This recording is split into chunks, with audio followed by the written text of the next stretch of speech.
그런데 정말로 아쉽게도 사실은 정말 절망할 만큼 제가 느낀 게 뭐냐면요. 임추위에서 최종적으로 후보 2명이 올라갔는데 둘 다 공정이 오비였습니다. 저희들이 개입하지 않았음에도 불구하고. 근데 그 중에 한 분이 됐는데요. 지금 의원님께서 언급하신 기사로도 나왔던 그 내용 중에서는 상당한 부분이 팩트와 틀립니다. 제가 확인했습니다. 그런데 그런 어떤 잘못된 정보가 어디서 흘러나왔냐면 바로 그 2분의 후보 중에서 탈락한 한 분으로부터 나오는 겁니다. 저희들 정말 아니. 제 질의에 대한 결론만 그래서 예. 그러면 핵심은 이겁니다. 법무법인 발언에 상임 고문으로 가 있지 않았습니까? 그러지 않습니까? 아니 있었습니다. 그러니까 맞는 것도 있고 틀린 것도 있습니다. 예. 연결 재척 사유를 만들려고 하는 게 핵심입니다. 예. 못 바꾸겠으면 아닙니다. 저희들 사실은 지금 논란이 된 임추위위원들의 재척 회피 기피 그 사유들을 저희들이 앞으로 더 엄격하게 개선할 계획을 갖고 있습니다. 네. 그런 부분에 대해서 저희들이 계획을 갖고 있는 거고요. 그리고 앞으로 제가 공정위의 어떤 조직 기강을 위해서 많이 노력을 하겠습니다. 예. 자, 정리합시다. 네. 문제가 된 것이 대기업이나 법무법인으로 가서 현직 공정위 직원들하고 계속 짬짬이가 있었다라는 게 핵심이었거든요. 오명에. 네. 네. 그러면 법무법인에서 또 감독 기관에다가 갖다 말해 이사장으로. 그러면 거기에 있던 그 법무법인에게는 사건을 안 주는 재척 사유를 만들라고 합니다. 물론 저희들로서는 그와 같은 어떤 파이어를 만들 수는 있는데요. 저희들이 조사하는 피시민 기업 쪽에서 그 법무법인을 대리 선임하는 것은 그러니까 로비스트 규정을 비롯해서 지금 의원님께서 지적하시고 질타하시고 우려하시는 부분들이 재발하지 않도록 저희들이 열심히 노력하겠습니다. 네, 정재 의원님 수고하셨습니다. 효율적인 회의 진행을 위해 감사를 중지했다가 5시 30분에 감사를 계속하도록 하겠습니다. 감사 중지를 선언합니다. 예.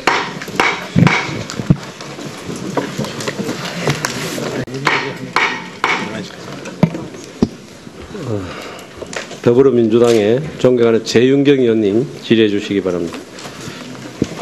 예, 국무조정실장께 좀 질의를 하겠습니다. PT를 좀 보시면 정부의 100대 국정과제에 상권 내몰림 방지 제도와 관련한 대책 방향이 이렇게 나와 있습니다.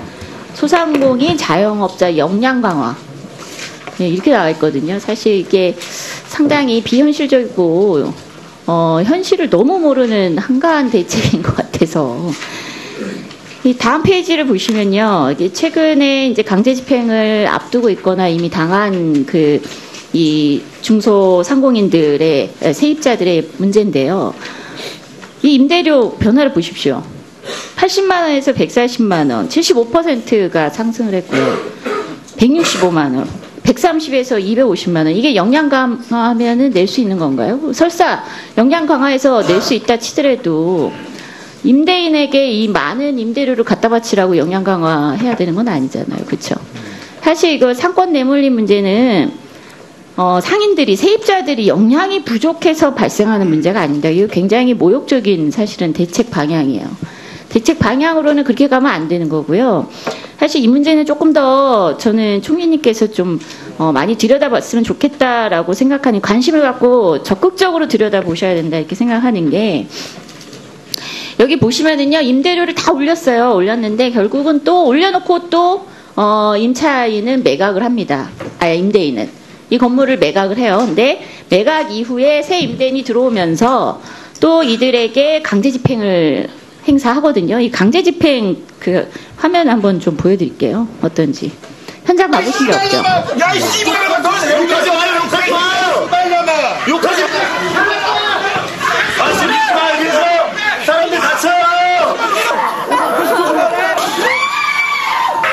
하지 말라고! 하지 마! 저희 모자 쓴 분들은, 하이바 쓴 분들은 이제 법원 집행관이 고용한 거고요. 그렇지 않고 이제 쫓기 입은 분들이 계시는데, 거기는 임대인이 고용하는 용역들입니다. 경비들이에요. 이 사람들은 저렇게 직접 강제 집행을 행사할 수가 없어요. 근데 현장 가면은 양쪽이 다 뭐 칼 들고 뭐 별거 그 소화기 뿌려가면서 이렇게 사실 강제 집행 실제로 그렇게 폭력적으로 이루어집니다. 경찰도 있어요. 뒤에서 멀리 쳐다보고 있고요. 법원에서 나온 집행관은 이 용역들한테 보호받으면서 한 곳에서 이렇게 우리도 가서 못 만나는 아주 높으신 분으로 군림을 하고 있습니다. 이러한 일들이 벌어지니까 사실은 세입자들은 강제 집행이 법적으로 임대인이 할 수 있는 권리고 또 강제 집행을 법원이 실제로 이렇게 대신 임대인을 대신해서 이렇게 해주죠. 재산권을 보호한다는 이유로. 그래서 재산권보다 사실은 인권이 더 중요해야 되는데 재산권 때문에 인권이 이렇게 폭력적으로 이렇게 무시당하는 현실이 반복이 되고 있습니다. 근데 이러다 보니까요, 한마디로 뭐냐면 언제든지 임차인을 쫓아낼 수 있어요, 임대인은. 이러한 현실 때문에 몇 가지 문제가 이렇게 발생하는데, 다음 페이지 보시면요, 이렇게 강제 집행을 해서 어떤 일들이 벌어지는지 제가 들여다봤더니, 이 새 건물주는 시세 차익이, 기존 건물주는요, 시세 차익이 보시면은 69%, 80% 뭐 이렇습니다.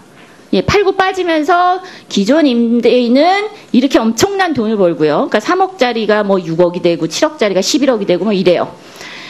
그리고 또 그러면 누가 이렇게 엄청난 돈을 이렇게 비싸게 살까? 했더니 새 임대인들은 LTV가 이거 심각함에도 불구하고 임대를 2배, 3배 올릴 수 있다고 생각하고 또 권리금도 뺏을 수 있다는 생각 때문에 빚 70%씩 끼고 투기가 개입을 합니다. 그래서 실제로 상가 시장 보면 상가 건물 시장 보면요 LTV 되게 심각한 수준입니다. 근데 그래도 이 건물을 갖고 있는 재산권이 있는데 그걸 어쩌란 말이냐. 근데 이거는 그렇게만 바라볼 게 아니고 또 사실상의 뭐 이렇게 경쟁력을 강화해야 된다 이게 아니고요. 아니 어떤 서점은 책 한 권에 500원이거든요 중고 책방. 근데 130만 원 하던 월세를 250으로 올렸어요. 그리고 또 명도 소송 걸어서 나가라고 그렇게 하고 있고요. 이거 500권 팔아야 돼요. 한 달에. 누군가 헌채고 500권 파는 노동의 소득이 사실은 건물을 점유하고 있다는 그 재산권의 그 소유자한테 그대로 다 이전이 되는 겁니다. 적당한 수준으로 이전이 돼야죠. 이건 심각한 거 아닙니까? 그래서 이렇게 이 내몰림 보면은 여기 이 사례가 그런 거예요.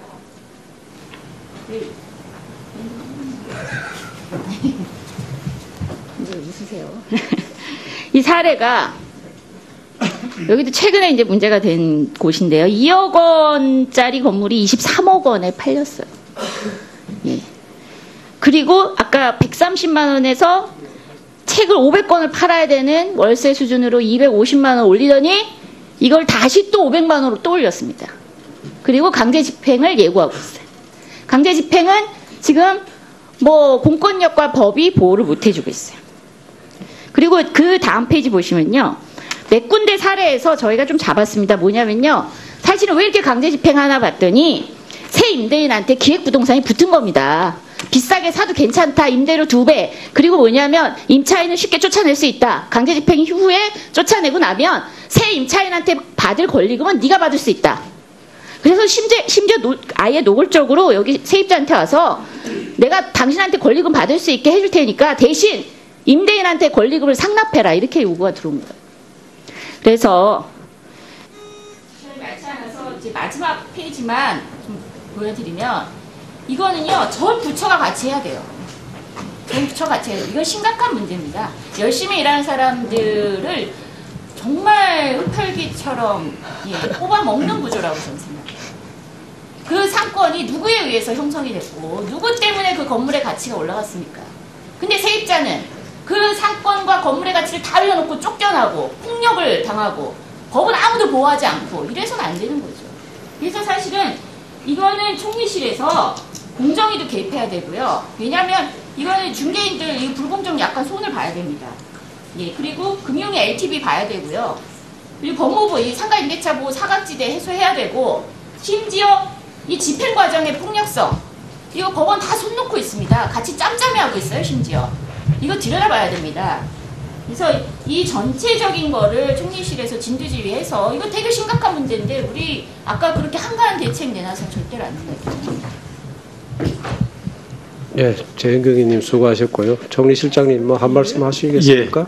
의원님, 그 정부도 굉장히 지금 의원님 말씀하시는 사항이 굉장히 중요한 과제고 또 나름대로 대책을 만들다고 하고 특히 이 젠트리피케이션에 대해서 국토부도 그렇고 여러 번 대책을 냈는데요. 지금 의원님께서 이 동영상으로도 보여주고 이 표로 보여준 것처럼 사실 생각 이상으로 피해가 많이 있고 고통받는 사람이 많아서 저희 총리실에서 한번 지금 한 6, 7개 부처하고 같이 한번 제가 회의도 하면서 또 종합적인 대책을 한번 강구를 해보겠습니다. 네. 그런데 정말로 아쉽게도 사실은 정말 절망할 만큼 제가 느낀 게 뭐냐면요. 임추위에서 최종적으로 후보 2명이 올라갔는데 둘 다 공정이 오비였습니다. 저희들이 개입하지 않았음에도 불구하고. 근데 그 중에 한 분이 됐는데요. 지금 의원님께서 언급하신 기사로도 나왔던 그 내용 중에서는 상당한 부분이 팩트와 틀립니다. 제가 확인했습니다. 그런데 그런 어떤 잘못된 정보가 어디서 흘러나왔냐면 바로 그 2분의 후보 중에서 탈락한 한 분으로부터 나오는 겁니다. 저희들 정말 아니. 제 질의에 대한 결론만 그래서 예. 그러면 핵심은 이겁니다. 법무법인 발언에 상임 고문으로 가 있지 않았습니까? 그러지 않습니까? 아니 있었습니다. 그러니까 맞는 것도 있고. 에서 140만 원, 75%가 상승을 했고요. 165만 원, 130에서 250만 원. 이게 역량 강화하면은 낼 수 있는 건가요? 설사 역량 강화해서 낼 수 있다 치더라도 임대인에게 이 많은 임대료를 갖다 바치라고 역량 강화해야 되는 건 아니잖아요. 그렇죠? 사실 이거 상권 내몰림 문제는 상인들이 세입자들이 역량이 부족해서 발생하는 문제가 아닙니다. 이거 굉장히 모욕적인 사실은 대책 방향이에요. 대책 방향으로는 그렇게 가면 안 되는 거고요.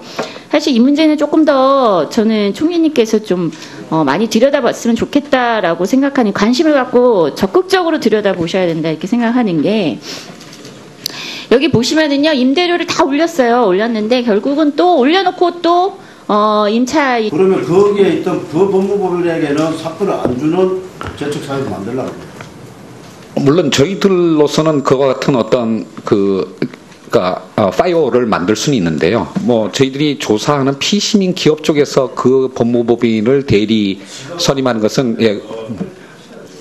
그러니까 로비스트 규정을 비롯해서 지금 의원님께서 지적하시고 질타하시고 우려하시는 부분들이 재발하지 않도록 저희들이 열심히 노력하겠습니다. 네, 정재 의원님 수고하셨습니다. 효율적인 회의 진행을 위해 감사를 중지했다가 5시 30분에 감사를 계속하도록 하겠습니다. 감사 중지를 선언합니다. 예.